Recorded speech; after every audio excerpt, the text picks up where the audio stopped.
Alright. Well, do you want to hear the story? So, basically what happened was, a couple of days ago, Shark got, like, a message from, his ex.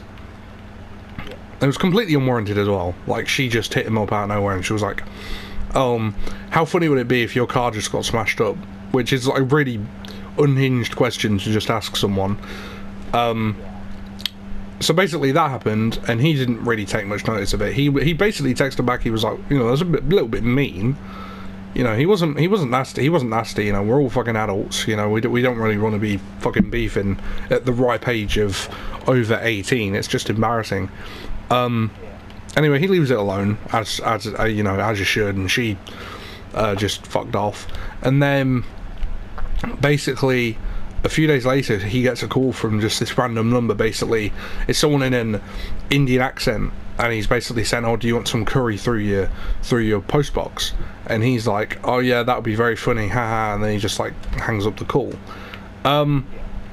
Basically I walked to his to go play some games and stuff later that night. This must have been about Sunday night, roughly around like 11 p.m. and I walk over, and I see this car drive past, and first of all they park in the lay-by. So do you know, like, the triangle, like, to Albuquerque, where you can, like, where his house is visible? I just crossed there and I saw this car in the lay-by, so I watched and observed, and I saw it, you know, go to Sharks. And I texted him. I was like, a car's just pulled up, but they're not getting out. Is it a friend or an op? And I was letting him know, because obviously, you know, just in case there was like 4 guys in it, and you know they fucking like kidnap him or some shit. And so I let him know. I do the, you know, I do my due diligence, just letting him know. And you know, I basically hang back from a distance because, you know, I don't want to get kidnapped either. Yeah, and it turns out it was those guys. It's the boyfriend of his ex. So she's basically told her boyfriend, who's gullible as fuck, by the way, that she's basically told him that he's just a really bad guy and that he beats women or something or whatever. So they've driven over, her boyfriend, and the boyfriend's friend, and this boyfriend's friend is like this short guy, you know. They all drive over, and you know they're looking to like start beef and stuff, and they drive off while I'm like walking towards the house, and they drive past, and they don't do anything to me. Again, they're not really, like, they don't care for me as such. They want, you know, to mess with Shark. I go to his, and they call him, and obviously he's angry because they've just showed up at his house, you know, where like his family is and stuff, and that's just intolerable. And well, he gets a bit angry, and he does like the thing he shouldn't do and says, like, you know, come back. And I'm kind of thinking like, oh, well, at the time I was angry, so I was like, yeah, sure, call him back, we'll have like this gang fight. And then basically when I was calm, I realised, oh fuck, you probably shouldn't invite them back, you know, just in case, you know, you've got your family here. But anyway, yeah, he calls them back, and they come back, and the second time they don't get out of the car, they drive past really fast, insinuating that they're like going to hit us or something, and then they drive off again, and I think he threw a candle at them. He threw a candle at them, didn't hit the car, it didn't hit the car, but it nearly did. And then the third time, they go back for a bit, right, and they go back and they're gone for ages, and they keep saying to him, we're going to be back, and I'm saying to Shark, I'm like, this is bad, like, the reason they're taking so long is either they're getting a weapon or they're getting other people. And I was correct, they come back with a third guy. So at this point, we're outnumbered, you know, 3-2, and I've decided to even the odds, so I come out with a broomstick, and we're all like having this like western face off in, like, you know, down like the long road next to his house. We're all facing off against each other, you know, us two looking at 3 of them, and they're not doing anything, by the way. They're like, put down the broomstick and we'll come over. They wouldn't have. They were just using that as a thing. And plus, again, there's 3 guys, so there's no fucking way I'm putting down this broomstick.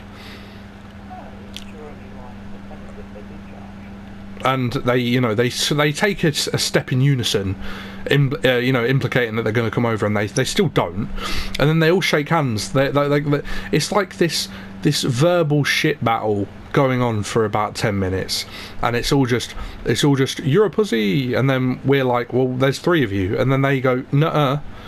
Like, it's just such a brain dead argument, and then at some point they all shake hands with each other and leave, and then they call our numbers.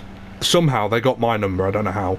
They got my number, and they start talking to both of us, and they Sharks just stops answering the calls, so they call me. And at first, you know, he's being like quite respectful towards me, and then he just goes full on like maniac. He's like, oh, I think we should all get along, meet up, go for a coffee, and, you know, maybe at the end we'll cave your schools in. I'm just like, yeah, that's a really sane thing to say. And he's basically saying like, oh yeah, earlier I killed a pheasant, what's to stop me from killing you as well? I'm like, what? Like, who are you? And then he starts making like inappropriate comments about like Shark's siblings who are quite young. And then like, so yeah, so he's genuinely all this man is, he's stupid, he, like, height wise he's smaller than me, and he's, you know, out of shape, and not only that, he's dumb, like, he's not, like, very low IQ, and on top of that, he's joking about kissing kids and killing animals. So he's genuinely just like this out of whack guy. He's genuinely not. And we're talking to this guy on the phone. We call the police because obviously in this call they start talking about how they're trying to fetch 2 other people, and at this point, if there's like 5 people rolling up at Shark's house with like his little siblings there, you know, we've got to call the police because that's just dangerous. And we call the police, and we explain the situation, we assess it and everything, and it makes it at first it made me feel weak. I was like, you know what, we've had to call the police. I feel like a bit of a joke, but then I realised, like, you know, there's 5 of them, there's gonna be 5 of them, and there's gonna be 2 of us, and on top of that he's got like little siblings here, and it's not very, you know, clever to be egging them on if there's going to be 5 of them, and possibly even more. You know, at that point, oh yeah, they were saying some unhinged stuff. Yeah, they were saying there's some fucking, like, genuinely something that you wouldn't even say to your worst enemy. Like, genuinely some just gross stuff. And yeah, we call the police, and the police officer comes around, and he's like really understanding. Unfortunately, he explains the whole deal with the harassment. He basically says, you know, you cannot like really do much, because like genuinely on a first harassment thing you can never do anything. Like, nothing can ever be done, and it's like, it's a bit annoying because, you know, these people genuinely like threatening kids and stuff, you know, these people are scum, and, you know, unfortunately the police just couldn't do anything.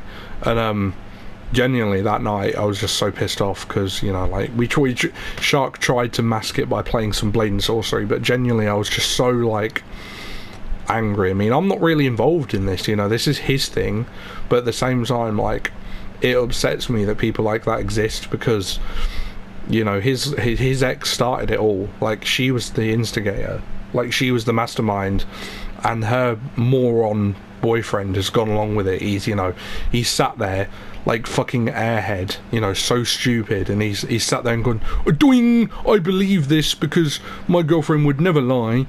And then, you know, he's causing shit with someone for no reason. So it's genuinely a really bad situation.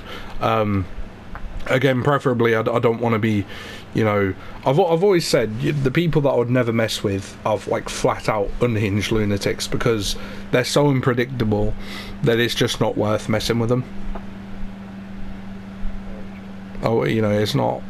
I wouldn't put my time and effort into someone like that, you know, that would take your life just because his missus told him to. Like, that's how scarily stupid he is.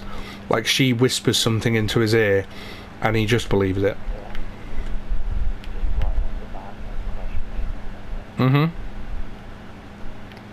But, you know, with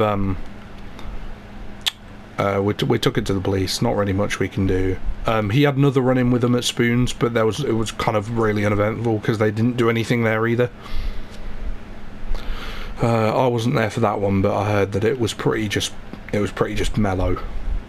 nothing really happened, and that's about it. That's genuinely the level of these people. They're not very bright or nice human beings. But what can you do? Yeah, it's upsetting, but nothing you can do.